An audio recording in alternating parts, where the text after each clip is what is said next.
5 વીઘામાં મેં બેક્ટેરિયા તમારું પેલા આખું નામ બોલો. ભરતભાઈ ગોબરભાઈ તરાપછા રાયપર. બરાબર. મેં 10 વીઘામાં દવા પરવાવી છટી હા અને 5 વીઘામાં બેક્ટેરિયા નાખ્યા. બરાબર. કરંટ બાઉન્સર મેટકેલ. હા તો એ બેક્ટેરિયાનો ફાયદો મને સારો થયો. અને પરવાવી દવા છાટી એમાં રિઝલ્ટ મેં ન ભાળ્યું. પેસ્ટિસાઇડ છાટી એમાં રિઝલ્ટ નો દેખાણું. ન દેખાણું એવું.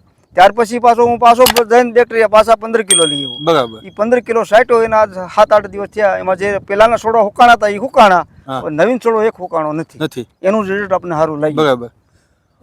હવે ટૂંકમાં બધામાં બેક્ટેરિયા નાખી દઈશું. બધામાં અત્યારે નખાઈ ગયેલા છે. બધા નાખી દીધા. નાખી ગયેલા છે. પેલા ખેડૂત મિત્રો તમે પણ જોયું, ખેડૂત છે એનું જે ખેતર છે ને એ સાચી લેબોરેટરી છે.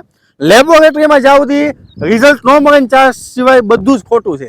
તો આ ખેડૂત મિત્રએ અડધા ભાગની અંદર પેસ્ટિસાઇડની દવા વાપરી, અડધા ભાગની અંદર કરંટ બાઉન્સર અને મેટકિલની કીટ વાપરી.